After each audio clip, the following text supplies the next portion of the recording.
Baik Bapak Ibu, ini adalah tutorial singkat tentang bagaimana kita membuat nomor perjanjian kerjasama atau PKS yang ada di portal BOS.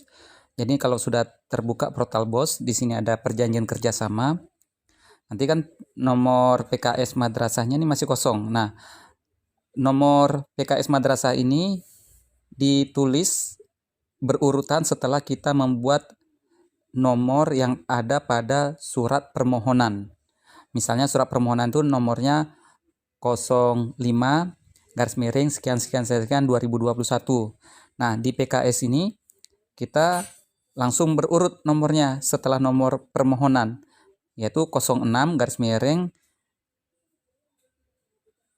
kemudian sesuai dengan nomor kode yang ada di madrasah bla bla bla tahun 2021.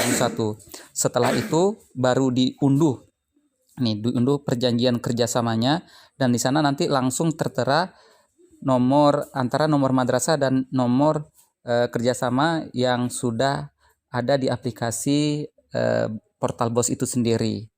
Setelah itu nanti baru diupload pada persyaratan pencairan dana seperti itu. Nah, ini contohnya nomornya. Di sini ada kwitansi bukti penerimaan. Nah, ini ada salah satu madrasah yang belum membuat nomor PKS-nya, langsung diunduh saja. Jadi di sini ada nomor B55, itu nomor dari Dirjen Pendis yang pusat ya.